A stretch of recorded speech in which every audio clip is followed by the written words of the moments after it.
Good morning to all of you students. हम एक बार फिर से आपके समझ क्लास 4 SST चैप्टर नंबर 3, ठीक है। तो हम आपको बता दें कि चैप्टर नंबर 3 की एक्सरसाइजेस हम लेकर आएंगे आपके नेक्स्ट वीडियोस में। तब तक के लिए हम चैप्टर नंबर 4 को हम स्टडी कर लेते हैं, ठीक है।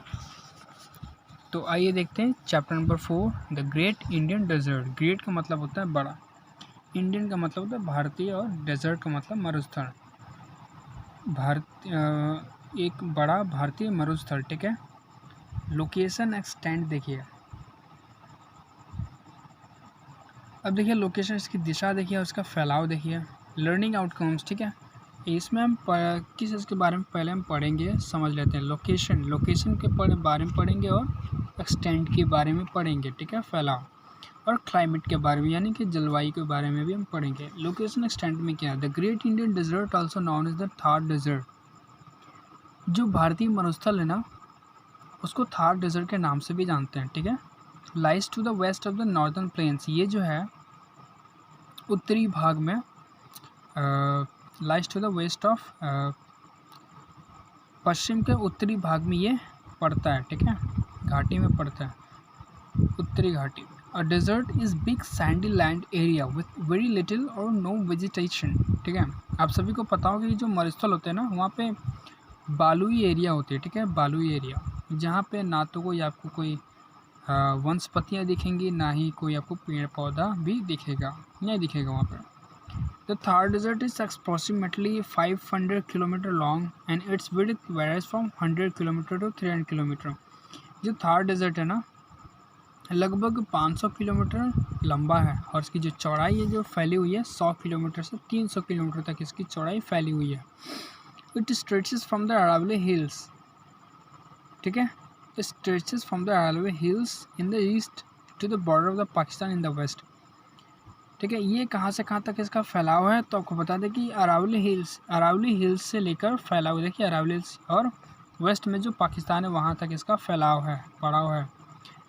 And from Rann of Kutch in the south west to the border of Rann of Kutch कहाँ है, गुजरात में, ठीक है।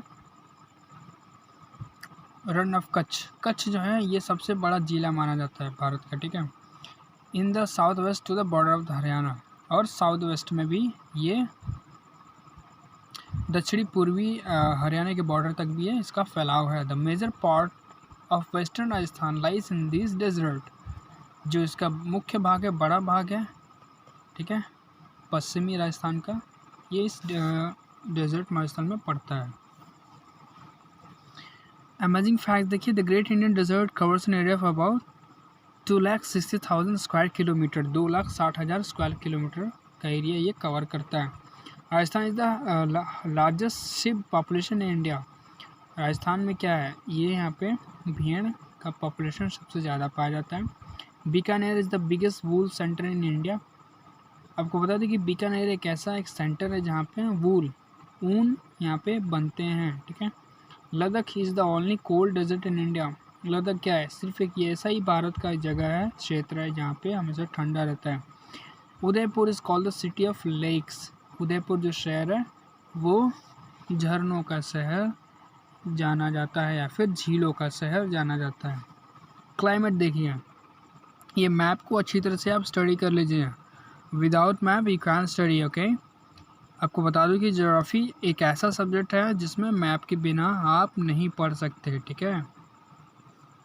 तो इसके बिना ज्योग्राफी अधूरा है, ठीक है। जैसे कि देख ले, ग्रेट इंडियन डेजर्ट कहाँ पे है, जोधपुर, बीकानेर, ठीक है, Jaisalmer, Aravalli hills, the great northern plains, plateau region, ठीक है, रन ऑफ कच्छ यहाँ पे, Rann of gulf of Khambhat यहाँ पे, ठीक है, सभी जान लीजिए। Map of India, the Thar desert. Climate देखिए, जलवायु, the Thar desert is dry and sandy with very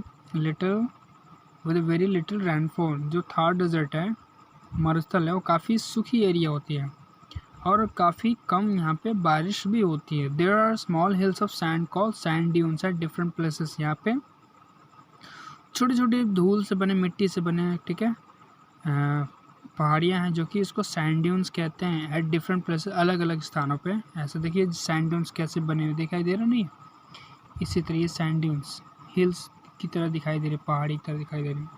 this sand dunes keep on moving from place to place due to fast blowing winds called dust storm. ये sand dunes क्या होती हैं, ये बहुत हल्की होती हैं हवाओं की झोंके से।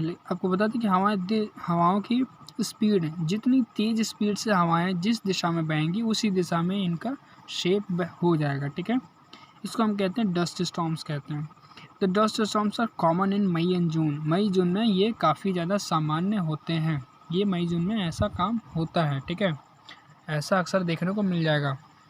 The Thar desert experience extreme type of climate. आपको बता दें जो थार डेजर्ट है, जो थार मरुस्थल है, यहाँ पे एक अनोखा जो है आपको जलवायु देखने को मिल जाता है। In summer the days are very hot with pleasant nights. यहाँ इन समर में, गर्मी के टाइम में क्या होता है, जो रातें होती है ना, इन डेज आर वेरी हॉट, लेकिन जो दिन होता है काफ़ी ज़्यादा ठंडा होता है, लेकिन जो रात होता है यहाँ का टेम्परेचर काफ़ी लो हो जाता है, काफ़ी आनंददायक रात होती है यहाँ पे। In winter days are pleasant but the nights are very cold. ठंड में क्या होती हैं, दिन क्या होता है काफ़ी आनंददायक होता है, लेकिन रात काफ़ी ज़्यादा ठंडी होती है। The desert receives very little rain. जो मरुस्थल में जो बारिश होती है काफ़ी कम होती है। Some areas do not have rainfall for years. कुछ तो भागों में, कुछ क्षेत्र में क्या होता है कि कई सालों से बारिश नहीं होती है, सूखापन ऐसे पड़ा रहता है। No permanent river flows in the great Indian desert. कोई यहाँ का मुख्य नदियाँ यहाँ से बहती नहीं है, इस मुख्य मरुस्थल से नहीं बहती है, बिल्कुल नहीं बहती है, ठीक है। The only river that flows through the region is the Luni. सिर्फ एक ही नदी है जिसका नाम है लूनी, ठीक है। This is a seasonal river, it ड्राइज up soon in the summer. ये क्या है, मौसम के हिसाब से नदियाँ बहती हैं, जैसे जैसे सीज़न का पड़ाव होगा वैसे वैसे नदियाँ ये बहेंगी, लूनी नदियाँ, ठीक है। सिर्फ एक ही नदी है, याद रखिएगा, जीके के लिए काफ़ी अच्छा ये लूनी नदी है, ठीक है। लूनी कहाँ पे, तो ये राजस्थान में आपको मिल जाएगा, तो ग्रेट इंडियन डेजर्ट मिल जाएगा, ठीक है। ये भी एक सीजनल रिवर है, ये Dryas up soon in the summer, और शीघ्र ही ये जो है गर्मी के टाइम में ये सूख जाती हैं, ठीक है। तो आज के लिए इतना ही स्टूडेंट्स, हम मिलेंगे आपसे अगले वीडियोस में, ठीक है। जितने भी चीज़ों को हम आपको बताएं हैं, पढ़ाएं, ठीक है, सभी चीज़ को आप, और ध्यान रहे कि जो मैप को ज़रूर सीख लीजिएगा, ठीक है। सभी चीज़ को आप वीडियोस को पॉज करके आप पढ़िए, समझिए, जानिए, घर में रहिए सुरक्षित, ठीक है। अपने आप को भी स्वच्छ रखिए, ठीक है। अपने घर के आसपास चीज़ों को भी जो है साफ़ सुथरा रखिए और बचे रहिए बीमारी से, ठीक है। तो आज के लिए इतना ही, हम मिलेंगे आपसे अगली वीडियोस में। तब तक के लिए बने रहिए हमारे साथ। अपने कीमती समय को हमारे साथ बिताने के लिए आपका बेहद बेहद शुक्रिया। Thank you students.